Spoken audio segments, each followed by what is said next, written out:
हामी मार्केटिङ भन्ने कुरा चाहिँ म गर्दै गर्दैन, मार्केटिङ भन्ने शब्दै सुन्न चाहन्दैन, तर हामी सबै के हो त मार्केटर नै हो। हामी मार्केटिङ गरिराखे नै हुन्छ। बिहान उठ्दादेखि लिएर तपाईँको चाहिँ बेलुका सुत्ने बेलासम्म मार्केटिङ गरेर फ्रीमा हामी के गरिरहन्छौँ, फलानाले यसो गर्यो अरे, फलानाको यो भयो त्यो भयो भनेर के हुन्छ,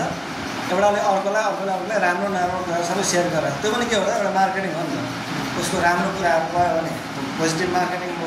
अब नेगेटिभ कुरा गर्यो भने नेगेटिभ मार्केटिङ हो। अनि अर्को कुरा चाहिँ के हुन्छ, हामी चाहिँ तपाईँको चाहिँ अफिसभित्रको काम छ भने मिलाइदिन्न भन्छ, तर अफिसभित्रको काममा के हुन्छ, अझ बढी चाहिँ के हुन्छ, मार्केटिङ गर्नुपर्ने हुन्छ।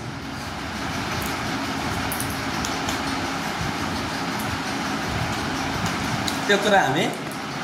बुझ्दैन, त्यहीँ आउँछ सबै रिसहरू पोख्ने मान्छे त्यहीँ आउँछ। कोसँग चाहिँ तपाईँ घरमा झगडा भएको मान्छे छ भने त्यहीँ चाहिँ रिस पोख्नुलाई त्यहीँ आइपुग्छ। अनि उसलाई कोसँग रिस उठेको छ अलिकति भए पनि के हुन्छ, रिस त शान्त पार्नु पर्छ, यहीँ आएर पुग्छ भनेपछि के हुन्छ, कस्टमर सर्भिसमा चाहिँ के हुन्छ, अझै बढी चाहिँ के हुन्छ, टेन्सन हुन्छ, अझै बढी चाहिँ के हुन्छ, त्यहाँ काउन्सिलिङ गर्नुपर्ने हुन्छ। त्यहाँको मान्छेको चाहिँ के हुन्छ, त्यहाँ बस्ने मान्छेले चाहिँ दिमाग के छ शिरमा चाहिँ आइस राखेर बस्नुहुन्छ, एउटा कुल भयो। अनि त्यो भएपछि जति तातेर आउने मान्छेलाई एउटा चाहिँ कुल बनाएर पठाउने काम चाहिँ त्यहाँबाट गर्नुहुन्छ। त्यो पनि के हो त असली मार्केटिङ त झन् थियो। भनेपछि हामी एभ्री काममा चाहिँ के गरेर हुन्छ, मार्केटिङ गरेर आउँछ। बिहान उठ्ने बेलादेखि सुत्ने बेलासम्म भनिसके पछाडि हामीले भनेको चाहिँ एउटा टक्क प्रोडक्ट लिएर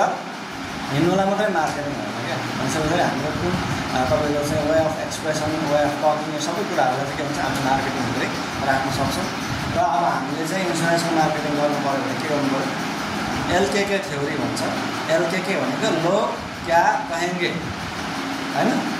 लोग क्या कहेंगे, लोगको के नै तो त्यो भन्नु पऱ्यो। जसले जेसुकै कन छ केन छ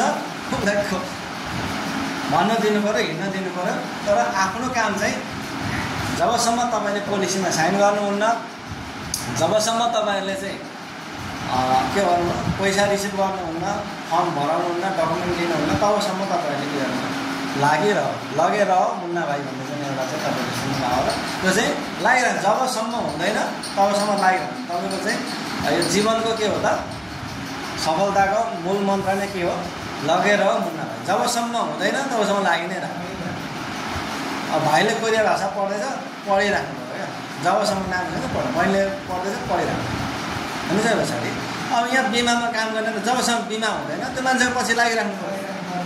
जबसम्म एजेन्ट बन्दैन तब उसको पछि चाहिँ लागिराख्नु हुन्छ। पछाडि त्यो त्यसको लागि के गर्नु पऱ्यो, मान्छेले जेसुकै भन्नुहोस् छोडिदिनु, तपाईँ आफ्नो काममा हिँड्नु, यताबाट सुन्नु, यताबाट लगाइदिनु, आफ्नो काममा लाग्नु। र अर्को कुरा के हुनु पऱ्यो, ड्रिम चाहिँ हुनु पऱ्यो, प्यासनेट ड्रिम हुनु पऱ्यो। तपाईँले 3 महिनाभित्रमा कति पैसा कमाउनु त्यो लेखेर हिँड्नु पऱ्यो क्या डायरीमा, अनि मात्रै तपाईँले काम गर्नु सक्नुहुन्छ। जब तपाईँको 3 महिना कति कमाउने लक्ष्य छैन, 6 महिनामा कति कमाउने लक्ष्य छैन, तपाईँ 1 वर्षमा कति कमाउने लक्ष्य छैन, अनि तपाईँ के भन्छ हिँडेको हुन्छ, कहाँ हिँडेको थाहा अनसर्टेनिटीमा हामी हिँडिरहेको छौँ। भनेपछि के गर्नु पऱ्यो, एउटा चाहिँ लेखेर चाहिँ हामी के गर्नु पऱ्यो, राख्नु पऱ्यो, त्यही अनुसार चाहिँ हिँड्नु पऱ्यो। तपाईँले चाहिँ 1 महिनामा कतिजनाले चाहिँ बिमा गराउनु लेख्नु पऱ्यो। जबसम्म त्यो टाढा पुग्दैन तपाईँ हिँडै गर्नु, कतिजना अभिकर्ता बनाउनु लेखेर राख्नु पऱ्यो। जबसम्म पुग्दैन हिँडेको गर्नु हुन्छ। पछाडि अर्को कुरा चाहिँ के गर्नु पऱ्यो भने पोजिटिभ एटिट्युड हुनु पऱ्यो क्या। अब अहिले मैले भने एकजना चाहिँ अङ्कलले मसँग के गर्नु पऱ्यो, फलानाले यस्तो भन्यो बिमाको बारेमा सबै नेगेटिभ मात्रै कुरा गर्नुभयो भने मैले चाहिँ उहाँ अङ्कलसँग चाहिँ उफ्रेको थियो भने के हुन्छ,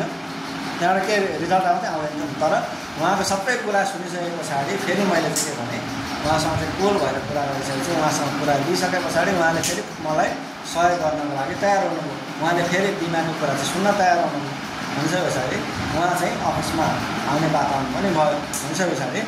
यसरी चाहिँ हामीले कुरा गऱ्यौँ भने पक्कै पनि चाहिँ के हुन्छ, सक्सेस हुन्छ। र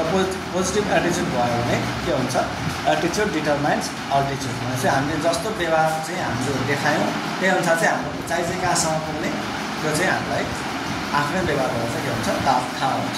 अर्को कुरा चाहिँ हामीले के बुझ्नु पऱ्यो भने होइन, आजको तालिममा अथवा कुनै पनि ठाउँमा हामी जाँदाखेरि हामी चाहिँ यहाँ किन आइरहेको छौँ भन्ने कुरा चाहिँ पहिला के हुन्छ थाहा हुनु पऱ्यो होइन। जस्तै अब हाम्रो चाहिँ लगभग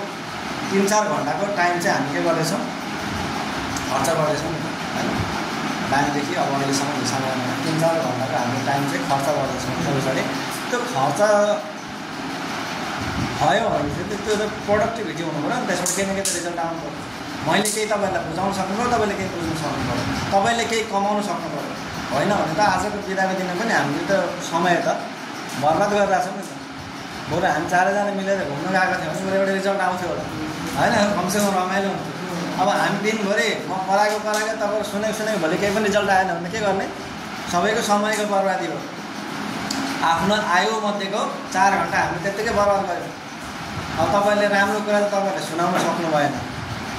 होइन मैले पनि तपाईँहरूलाई चाहिँ मजाले बुझाउन सकिनँ भने 2जनाको समय बर्बाद भने चाहिँ हामीले चाहिँ समयको के गरौँ भ्यालु गरौँ हामीले समयको भ्यालु गरौँ र त्यही अनुसार चाहिँ हामीले चाहिँ हामी यहाँ छौँ र किन छौँ भनेर तपाईँहरूले स्पष्टसँगले के गर्नु पऱ्यो बुझ्नु पऱ्यो अब मैले तपाईँहरूलाई चाहिँ के छ 2जनालाई चाहिँ डायरी दिएको छु अब दिएको छु होइन अब डायरीमै एक अक्षर पनि लेखाएको छैन अहिलेसम्म है अब लेख्ने कुरै भेटाएको छैन जस्तो लाग्नु अनि भनिसके पछाडि के हुन्छ हामीले चाहिँ कसरी बुझ्दैछौँ भने यो सुनेको कुरा चाहिँ के हुन्छ एकछिनमा हराएर जान्छ तर जब हामी लेख्दै जान्छौँ अनि चाहिँ हाम्रो चाहिँ आज दिनभरि के गरेँ भन्ने कुरा चाहिँ के हुन्छ त्यो पनि चाहिँ याद हुन्छ है र अर्को कुरा चाहिँ कोलाबोरेट विथ अदर अब हामीले चाहिँ एक्लै काम गर्न सक्दैनौँ अब त्यसको लागि के गर्नु पऱ्यो आफ्नो फ्यामिलीको सपोर्ट लिनु पऱ्यो आफ्नो सपोर्ट लिनु पऱ्यो तपाईँको चाहिँ अभ्यास जो बुझ्नेवाला हुनुहुन्छ उहाँहरूको सपोर्ट लिनु पऱ्यो चाहिँ कोलाबोरेट गर्नु पऱ्यो सबैसँग मिल्न सक्नु पऱ्यो र अर्को कुरा चाहिँ मैले आज गर्छु भने काम चाहिँ आजै गर्नु पऱ्यो भोलि गर्छु भने भोलि कहिले पनि आउँछ अनि त्यो चाहिँ कम्प्लिट टास्क चाहिँ टाइममा गर्नु पऱ्यो अर्को कुरा चाहिँ सेल्फ लभ भनेको तपाईँहरू आशावादी हुनु पऱ्यो तपाईँ हामी सबै आशावादी हुनु पऱ्यो र तपाईँको चाहिँ आफूले बढी चाहिँ माया गर्नु सबैभन्दा बढी होइन जब हामीले चाहिँ आफूभन्दा अरूलाई बढी माया गर्छौँ नि आफै के गर्छौँ दुःखमा पर्छ त्यो छ सबैभन्दा बढी माया चाहिँ आफूलाई गर्नु पऱ्यो आफ्नो शरीरलाई राम्रो बनाउनु पऱ्यो शरीरलाई हेल्दी बनाउनु पऱ्यो होइन शरीर जबसम्म एक्टिभ हुन्छ नि हाम्रो दिमाग पनि के हुन्छ फ्रेस हुन्छ अनि त्यही अनुसारले रिजल्ट आउँछ भने चाहिँ आफूलाई बढीभन्दा बढी लगानी गर्नु पऱ्यो बढीभन्दा बढी किताबहरू पढ्नु पऱ्यो होइन जसले चाहिँ धेरै कुराहरू चाहिँ हामीलाई सिकाउँछ अगाडि बढ्नु लागि र के गर्नु पऱ्यो तपाईँको चाहिँ अगाडि बढ्न सिकाउने सघाउने सपोर्ट गर्ने मान्छेहरूको सङ्गत गर्नु पऱ्यो त्यो भयो भने हामी सधैँ अगाडि बढ्छौँ र अर्को कुरा चाहिँ एक्सेप्ट द रेस्पोन्सिबिलिटी अब जस्तै तपाईँहरूलाई चाहिँ मैले एकजनालाई यसो तपाईँले चाहिँ यो टपिकमा चाहिँ तपाईँहरूले चाहिँ प्रेजेन्टेसन दिनु पर्यो भनेर भन्नु भने तपाईँले दिन सक्नु पऱ्यो अनि त्यसको लागि के गर्नु तपाईँले चाहिँ मेरो पालो त जहिले पनि आउँछ भन्ने हिसाबले तपाईँले प्रिपेयर गरेर बस्नु पऱ्यो फर इक्जाम्पल अरू कुरा एकदमै काइन्ड हुनु पऱ्यो हामीलाई एकदमै काइन्ड हुनु पऱ्यो काइन्ड भन्छ र अर्को कुरा चाहिँ ग्रो योर स्ट्राटेजिज तपाईँले चाहिँ त्यो मान्छेलाई चाहिँ त्यही तरिकाले भनेर चाहिँ दिन भएन भने अर्को तरिकाले भन्नु पऱ्यो होइन केबाट चाहिँ भन्दाखेरि हुन्छ हामी त्यसको लागि उसको सबै ब्याकग्राउन्ड चाहिँ हामीले चेक गर्नु पऱ्यो कति पैसा कमाउँछ कहाँ काम गर्छ उसको सोचाइ के छ दिनप्रतिको अनि सबै कुराहरू धारणा चाहिँ खेलाइसक्नु पऱ्यो होइन उसको चाहिँ टक्क तपाईँको अगाडि बस्दाखेरि त्यसको चाहिँ उहाँको चाहिँ के हुन्छ 90% चाहिँ कुरा चाहिँ तपाईँले चाहिँ जानी नजानिकन अर्कै थ्रुबाट चाहिँ हामीले के गर्नु सक्नु लिइसक्नु भयो डाटा कलेक्सन गरिसक्नु त्यस पछाडि उहाँको जुन राम्रो राम्रो कुरा छ राम्रो कुराको उहाँमा चाहिँ हामी के गर्नु तारिफ गर्नु पऱ्यो होइन राम्रो कुराको चाहिँ उहाँलाई चाहिँ तारिफ गर्नु पऱ्यो उहाँलाई चाहिँ खुसी बनाउनु पर्यो फर्स्ट अफ अल त जब उहाँहरू सबै हिसाबले चाहिँ खुसी भइसक्नुहुन्छ रेडी भइसक्नुहुन्छ अनि मात्रै तपाईँले चाहिँ आफ्नो कुरा राख्ने हो अनि त्यसपछि चाहिँ के हुन्छ तपाईँको डिल चाहिँ सक्सेस हुने चान्सेस हुन्छ यो चाहिँ के गर्नु पऱ्यो ह्याप्पी सेलिङ भनेको जुनसुकै कुरा अब यो चाहिँ तपाईँको इन्सुरेन्स बेच्नको लागि मात्रै होइन तपाईँ एभ्री डेली लाइफमा पनि लागु हुने कुरा हो र यो चाहिँ ह्याप्पी सेलिङ अथवा तपाईँको चाहिँ आफ्नो सम्बन्ध सुमधुर बनाउनको लागि पनि चाहिने टिप्सहरू हो यो चाहिँ म तपाईँहरूलाई सेयर गरेँ थ्याङ्क यू